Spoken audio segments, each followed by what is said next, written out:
gathered here. We are going to be, it's an adventurous day today. We're going to do this around. We'll sing it through once, and then this side, and then this side we'll do it as around twice. So.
Welcome, sports fans. It's great to have you all here with us today for Reverend Jay's Pep Talk, Lessons from the Bleachers. I'm Louise Moschanist, and I'm from Pittsburgh, where sports gear is high fashion. But what a shame about the Steelers and the Rays last night. But anyway, moving on. I'm also a member of our UU Board of Trustees, and I am delighted to welcome our visitors, both those who are here with us in the building and those with us over live stream. You're invited to participate in all of our events. To find out more about us and about Unitarian Universalism, please register on our virtual guest book, which you can find on the website, uusrq.org. If you're here in person at the welcome table outside the door, you'll find a sign-up sheet, and we would love to send you our weekly newsletter and links to virtual events. So, a final welcome to everybody. Please join us for coffee and conversation after the service, where we can chat and really get to know each other. And now, game on.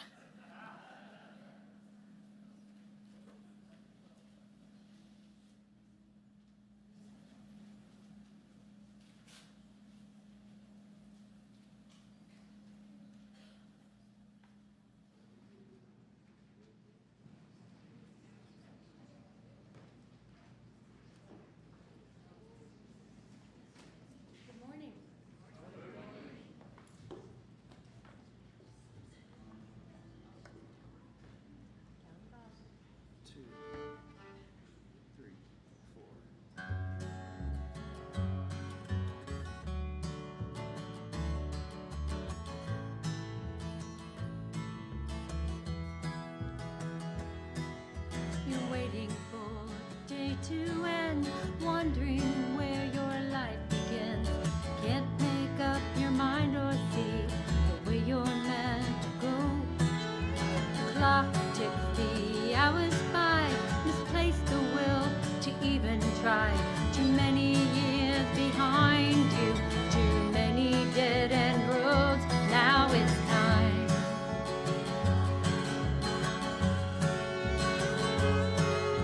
Shed the years you've worn away.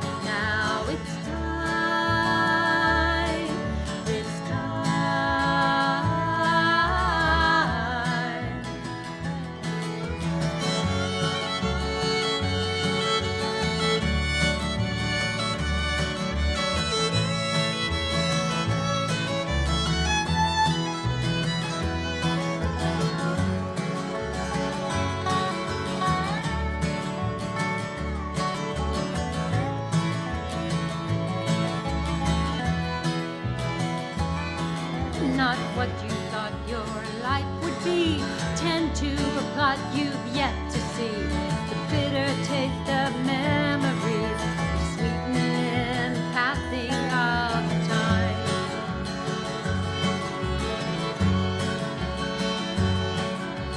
Closer to your stories and hard hearts will crack, soft hearts will mend. Cast the broken parts in gold to see your wholeness shine in your time. When it's time, it's time. When it's time,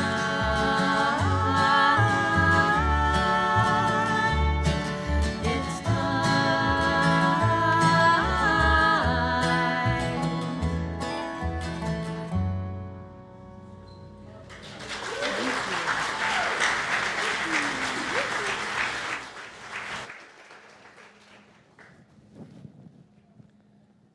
Thank you.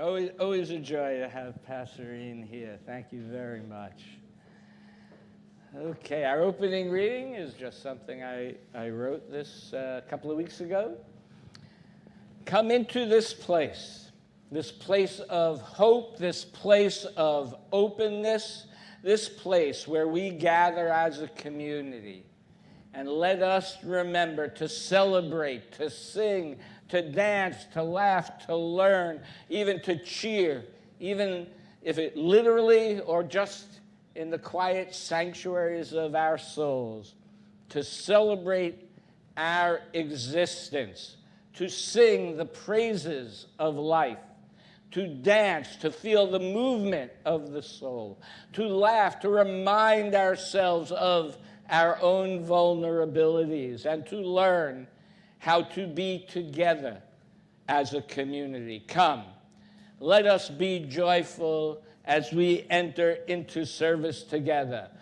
Let us light this chalice as the symbol of light within us that brings us joy and allows us to share our joy with others. As Titan lights the chalice, please join me in affirming our UU section on inspiration, which is right above me. Direct experience of the transcending mystery and wonder are primary sources of Unitarian Universalist inspiration. These experiences open our hearts, renew our spirits, and transform our lives. We draw upon and are inspired by sacred, secular, and scientific understandings that help us make meaning and live into our values. These sources ground us and sustain us in ordinary, difficult, and joyous times.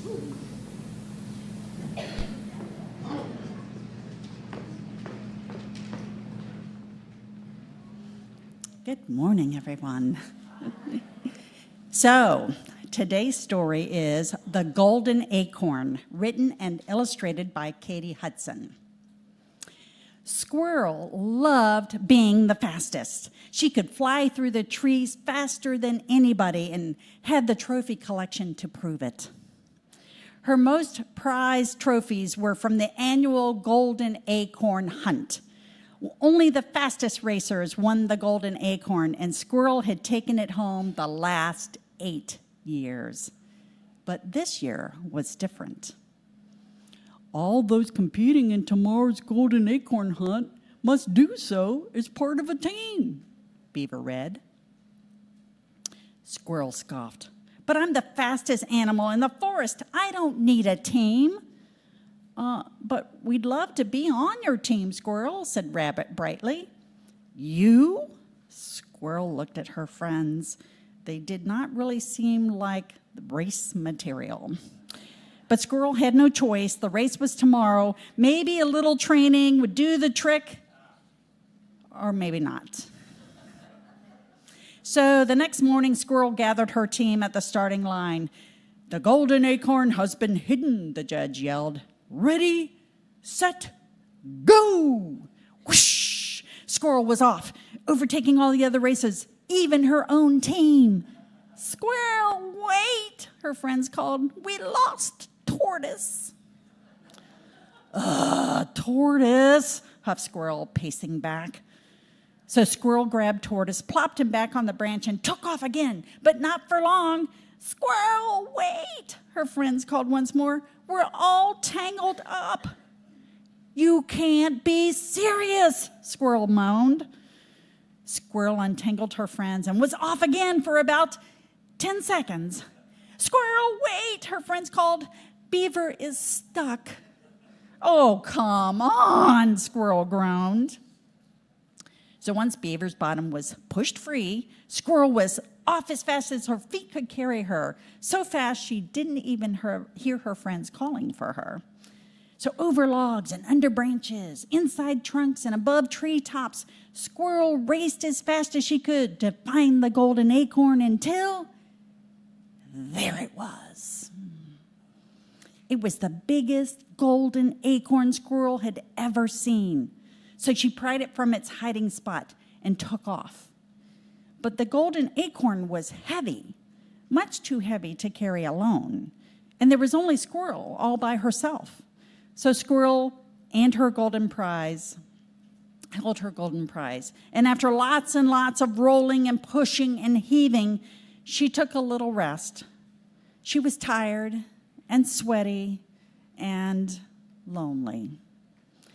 And as Squirrel looked upon all the other racers, still searching for the acorn, she realized she had lost her friends. The golden acorn would just have to wait. Whoosh! Off Squirrel raced faster than she ever had before, over the logs and under the branches, inside tree trunks and above the treetops until there they were. And after lots and lots of rolling and pushing and heaving and hauling, Squirrel had her friends back. Her team didn't come in first, and they didn't get a trophy, but it didn't matter. From now on, Squirrel's friends would always come first. So remember, losing a friend over your passion for a sport or your favorite team or any other thing, like maybe your views on politics or religion or what's the right thing to do, none of that matters more than being in a community of friends. They are there for you in the good times and the not so good times, and that truly is the golden prize. So on that note of friendship and community, I'm asking you to join my team, the team to help raise our young UUs. I need volunteers to lead and or assist in the classroom in this curriculum year that's about to come up. So I'm asking you to be part of my team. After the service, right next to the coffee, you will find me, and I will find you. So please come join me. I now invite any children and youth here to join me in the West Wing as we continue to learn more about our UU superhero, Jet Pig. Thank you.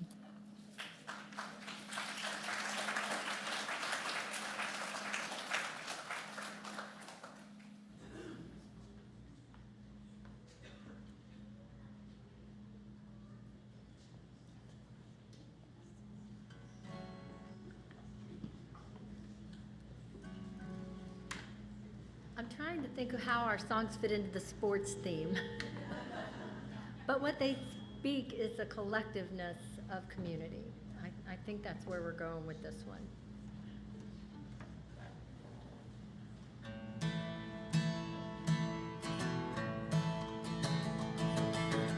You've been taken by the wind. You have known the kiss of sorrow. Doors that would not take you in. Outcast and a stranger. You have come by way of sorrow. You have come by way of tears. But you'll reach your destiny.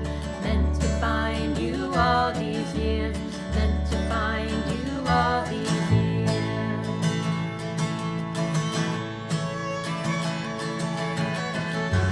Drunk a bitter wine, none to be your comfort. You who once were left behind.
night that joy has slept, will awaken the days of laughter.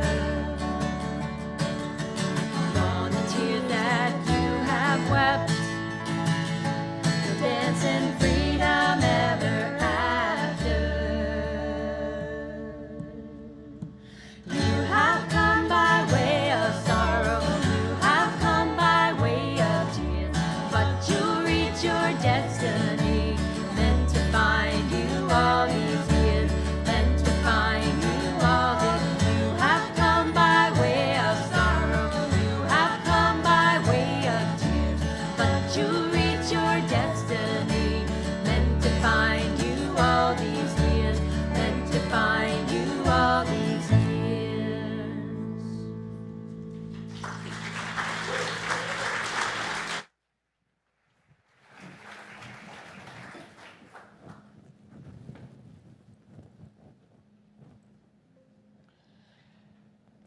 Our next reading is from an excerpt from Sports Illustrated writer Rick Reilly from an article entitled Funny You Should Ask.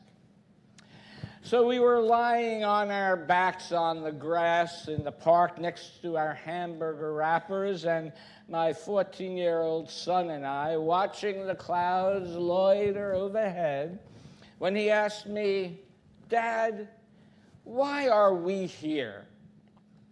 And this is what I said.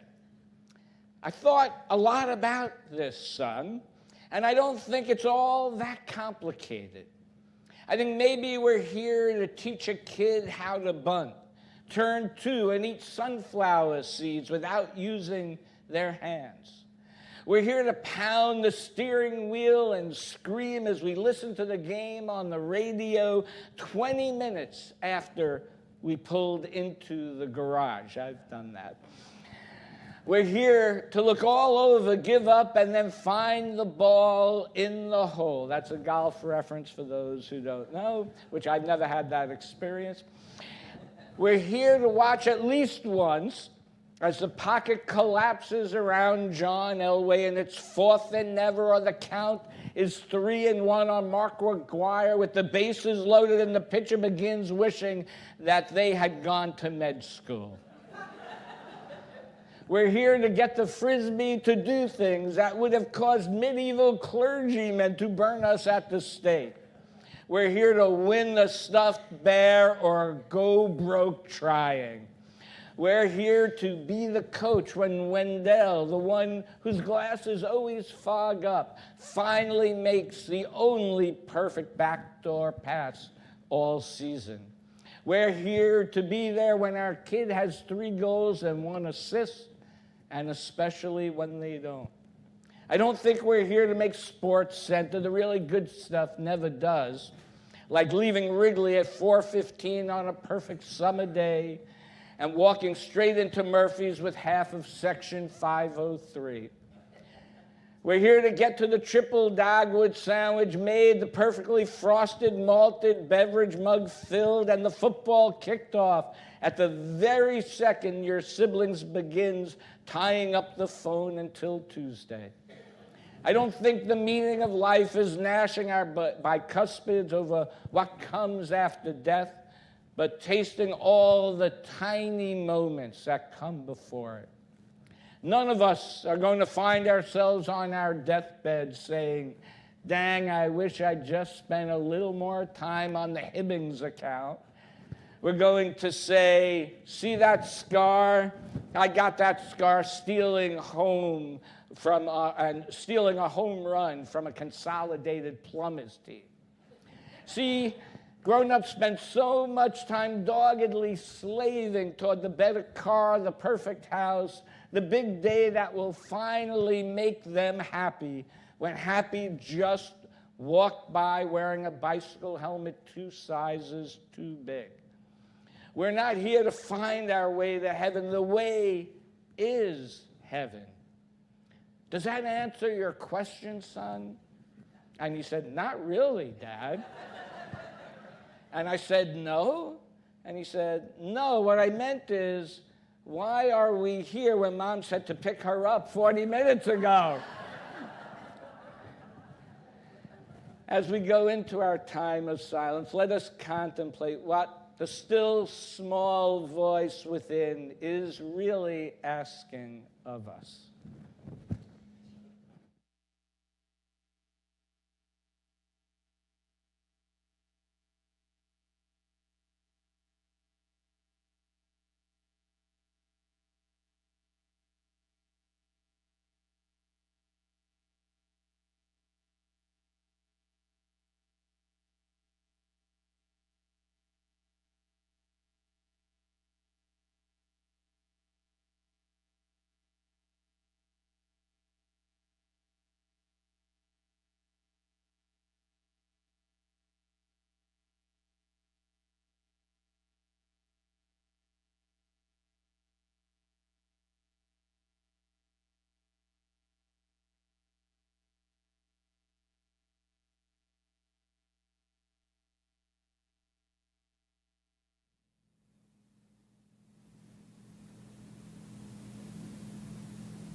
So I've always loved that Rick Reilly story. It's a reminder for us to really listen to what others are saying and also to ask clarifying questions.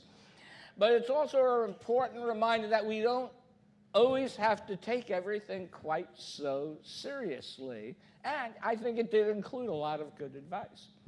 But as we move through the dog days of summer in baseball and gear up for football, I have been thinking, why are people, including myself, so obsessed with sports? What makes fandom so powerful? And, surely it must bring some benefit or it wouldn't be so popular. Now, I can speak from my own personal perspective. I've always been a big sports fan. Growing up, I played all kinds of organized and unorganized sports as a way to socialize in my neighborhood. There's no question that sports can be used negatively to create competitive, win-at-all-costs mentality.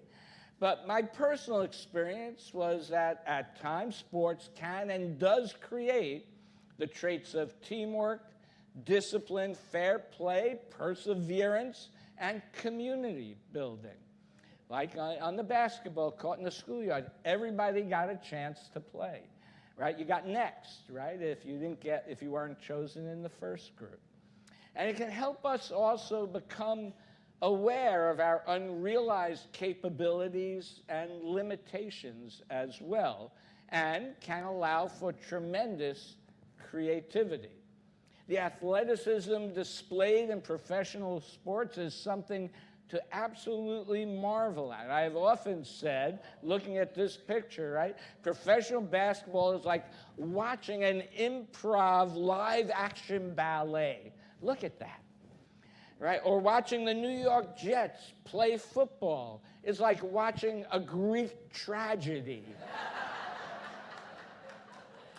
And I had to watch them lose to the New York Giants as well last night. But when I was young, don't clap at that, please. No. When I was young, my uncle had season tickets to the New York Football Jets when they actually played in New York.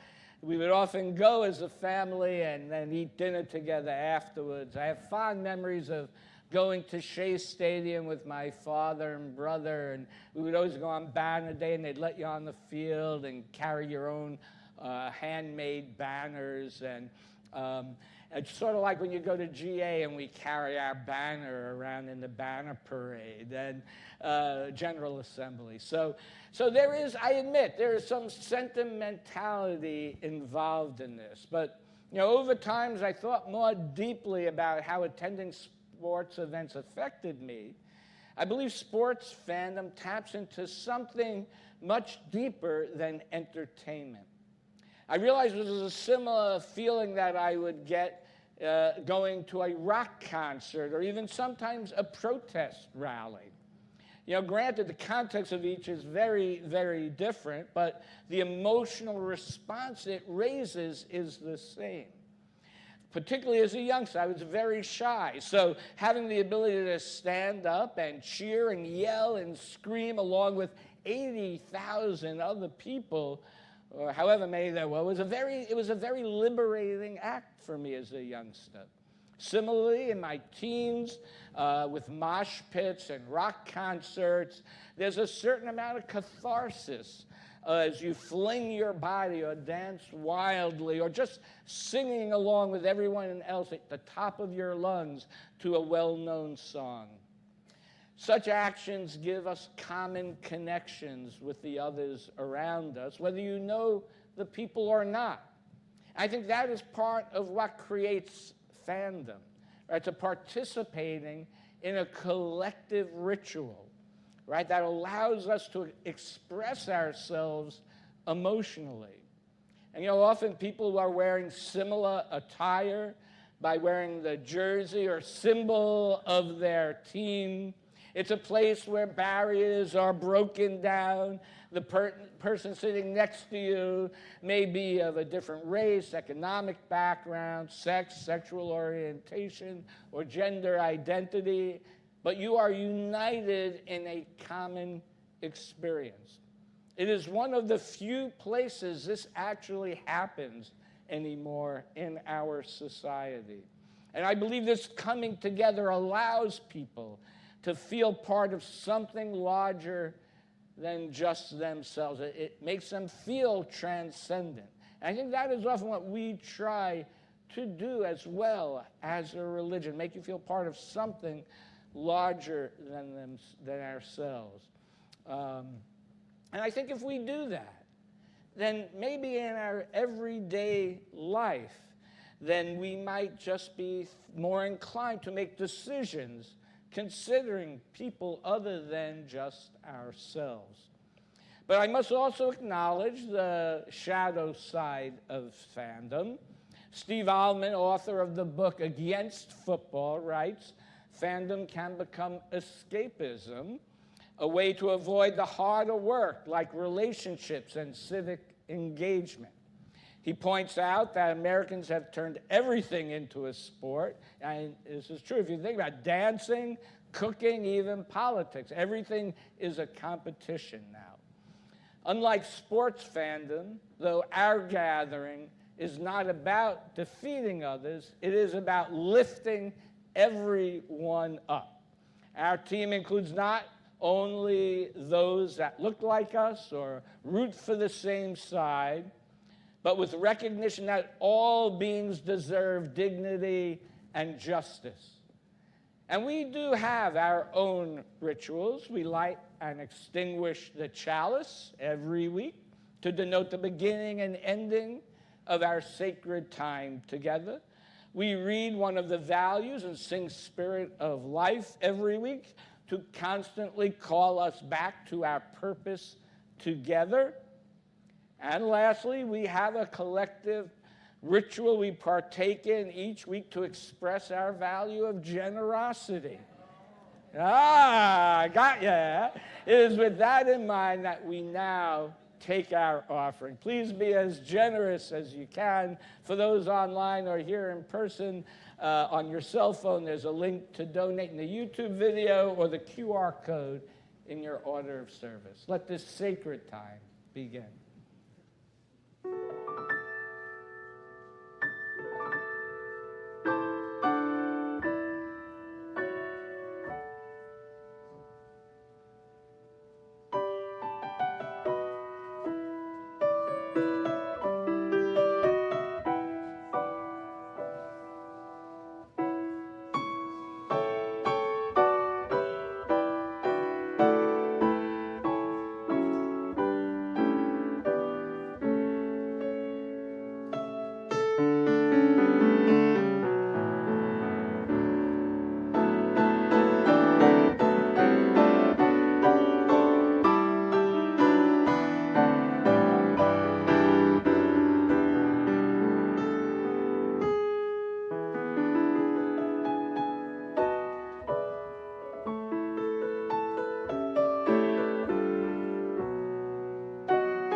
Our next reading is from Dancing in the Streets by Barbara Ehrenreich.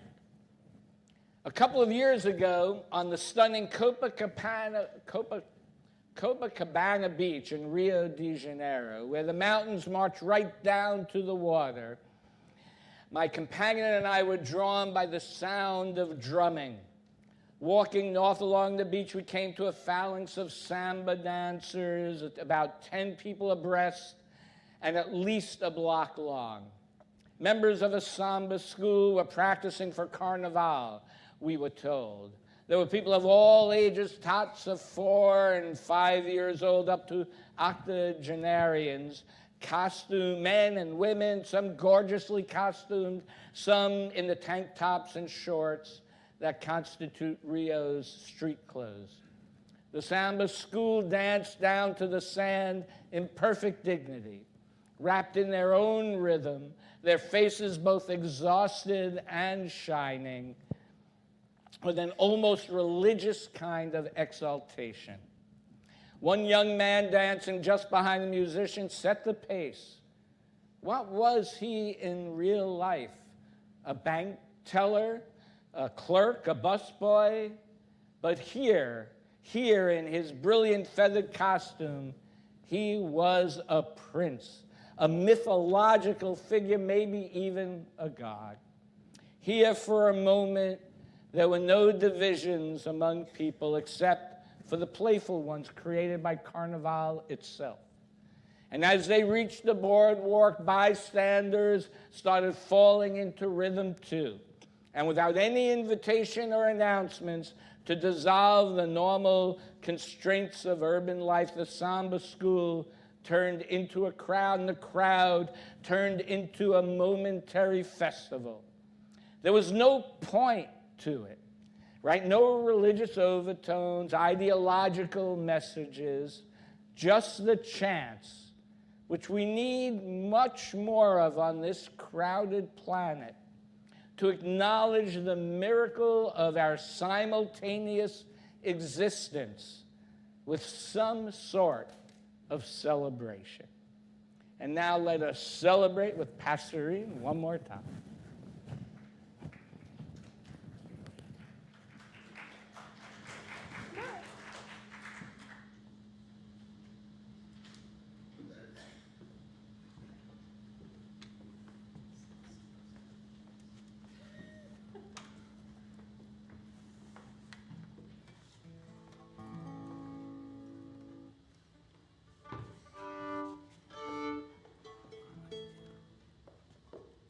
Hello, again.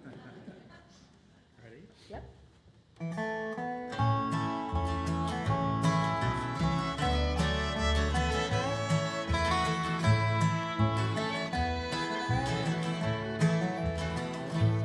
Let us pause in life's pleasures and count its many tears, while we all sub sorrow with the poor.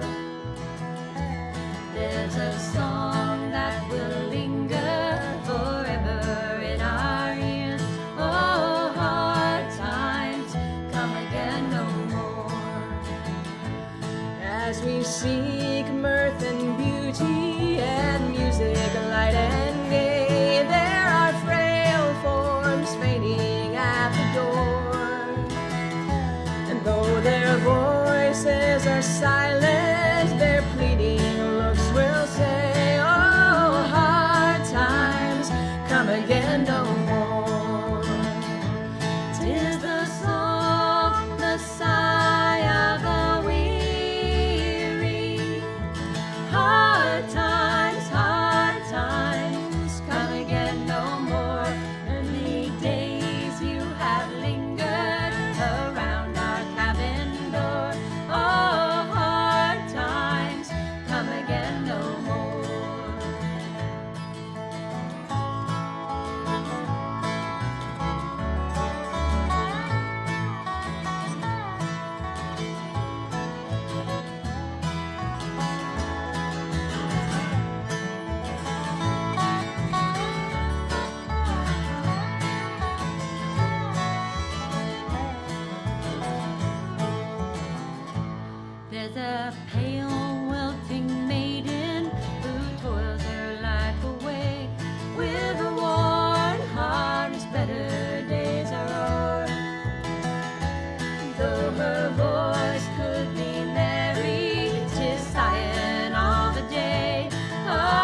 Let us pause in life's pleasures and count its many tears, while we all sup sorrow with the poor. There's a song that will linger forever in our ears. Oh, hard times come again no more. 'Tis a song, the sigh of the weary. Hard times come again no more. Many days you have lingered around our cabin door. Oh, hard times come again no more. Oh, hard times come again no more.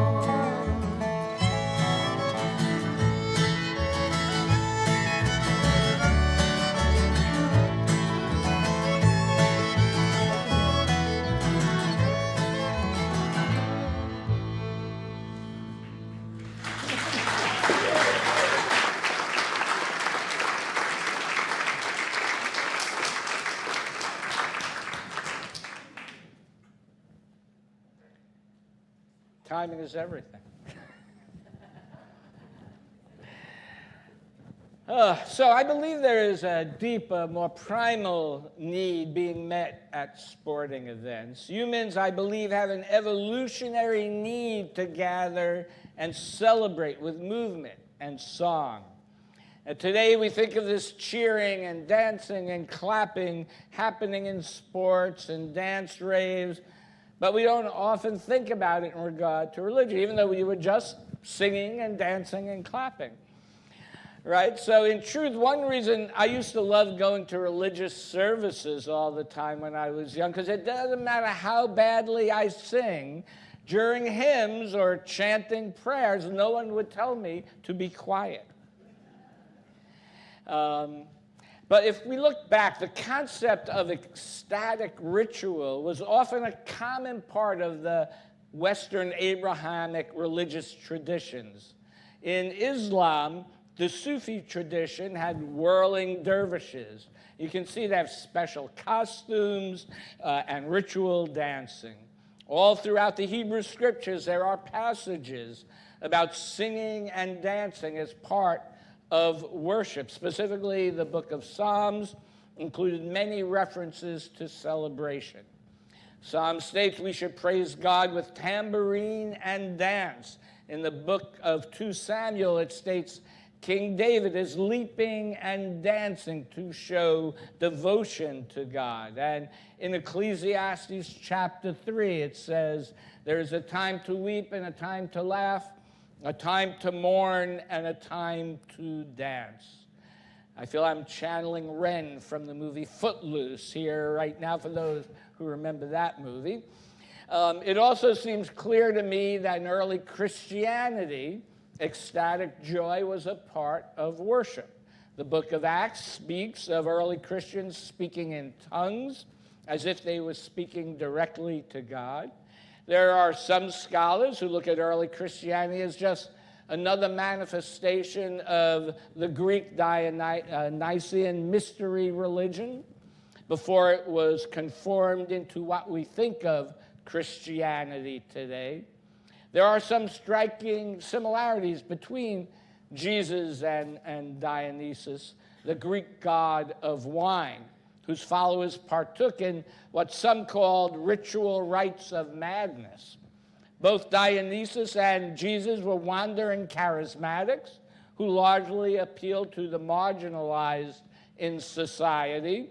In mythology, Dionysus brought wine to humankind, and Jesus magically turned water into wine. In both of their origin stories, they were born of both a god and a female mortal. Both were healers. Both were derisive towards the daily toil of making a living.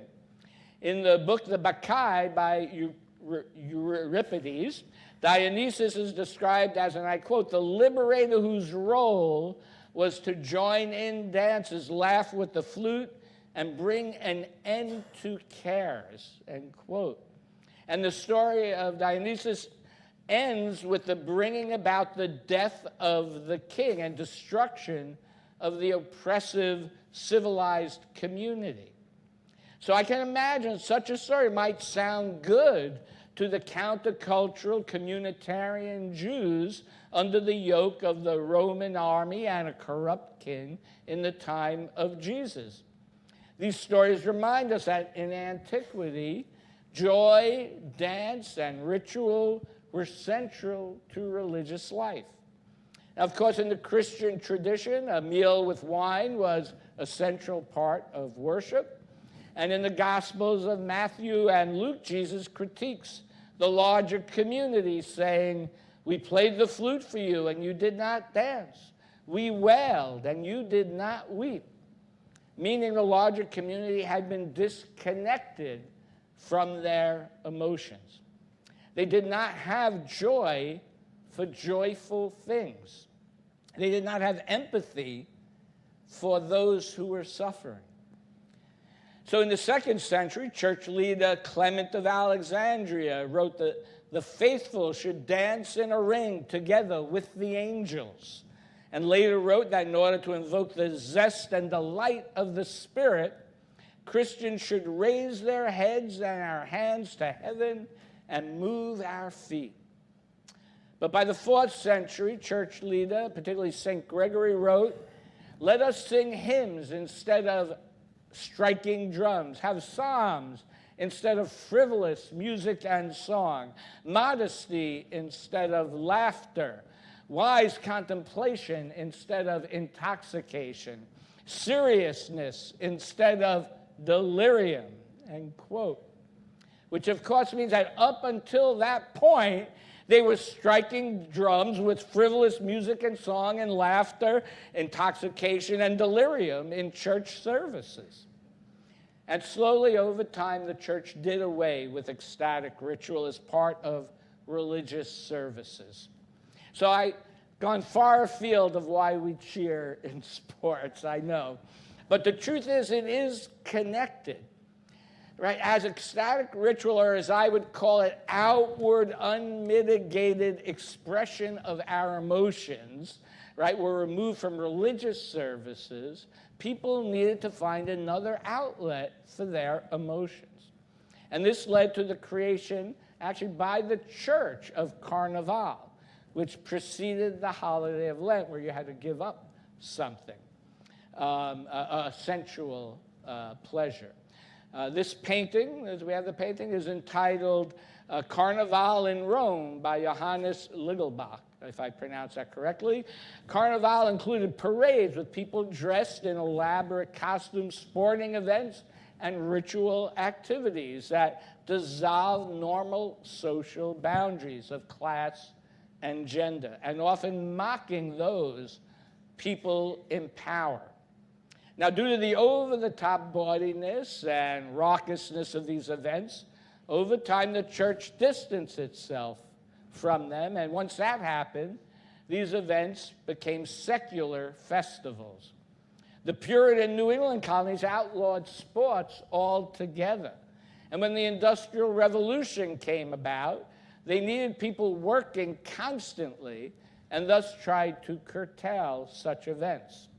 But today we see these events in full gear, such as Mardi Gras in New Orleans and Carnival in Rio, and they happen with multiple festivals throughout the world. Sports as well has transcended itself as just a competition, and as well has become such a festival. Sports in this country for a long time was the haven for the common person, a place to meet friends, drink, and cheer, often without interference from those in power.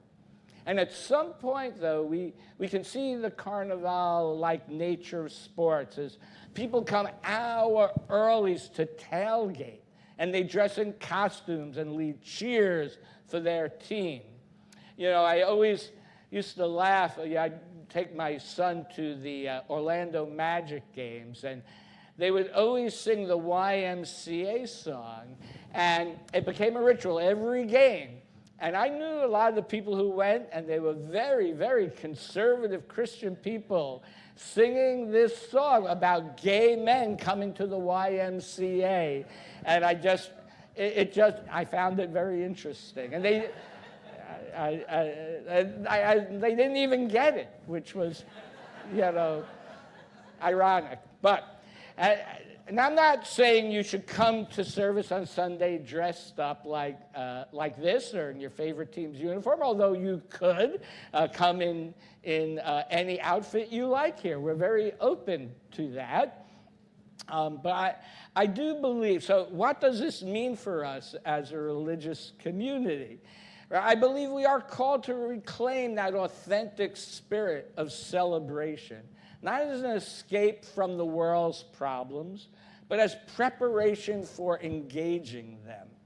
When we sing together, when we share meals, when we work side by side for justice, we are participating in the same ancient human ritual that once bound tribes together.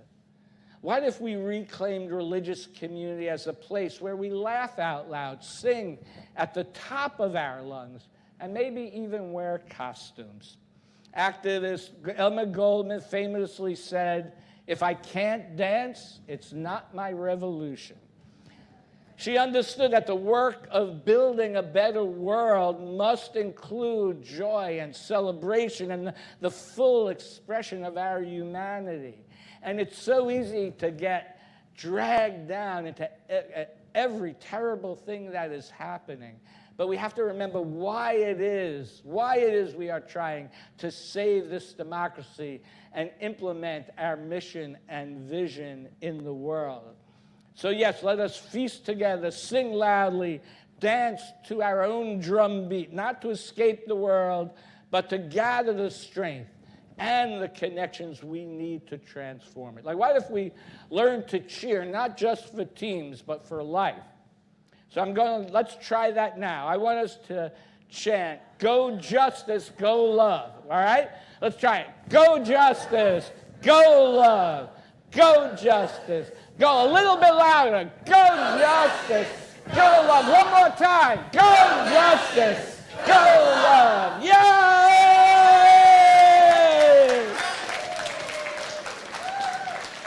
Does that feel good? So let me say this plainly. We are not here to be spectators in life. We are not here to only observe joy. We are here to live life joyfully. We are here to share it. We are here to spread it. So sing, dance, feast, yell, go Patriots or Jets, or go love, go justice. Whatever is your passion, don't forget to bring that same spirit to the world that we are building together, a world where joy is not only allowed, but sacred. A life where community is not confined to a stadium, but found in every act of love. May we find ways to channel our need for community and celebration in the work of love and justice. Let me hear you one more time. Yay! And now let us dance and sing in whatever moves you as we do our closing hymn, 368. Now let us sing.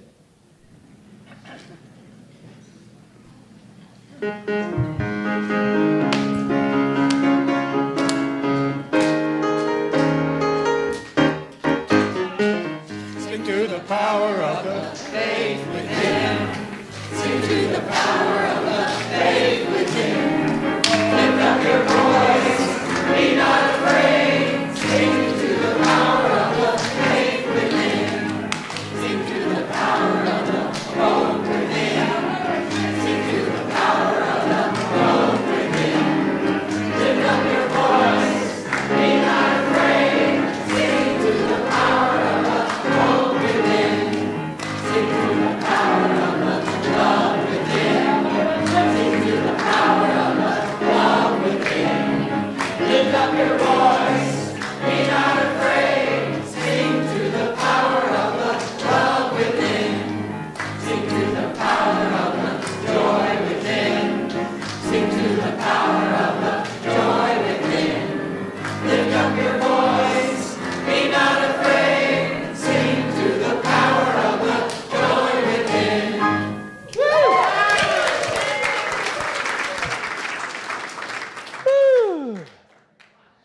Our closing words are from the Book of Joy by Archbishop Desmond Tutu. Discovering more joy does not, I'm sorry to say, save us from the inevitability of hardship and heartbreak.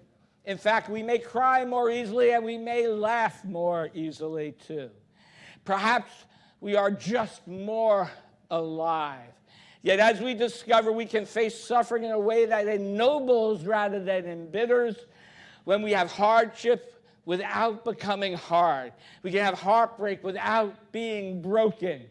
And how we respond to suffering is our choice. Not even oppression or occupation can take away this freedom to choose joy as our response. Let us choose joy. Please join me in extinguishing our chalice. We extinguish this flame, but not the light of truth, the warmth of unity, or the fire of commitment. These we carry in our hearts until we are together again. Go forth, be good, be joyful. Thank you for being here today. Thank you. Thank you.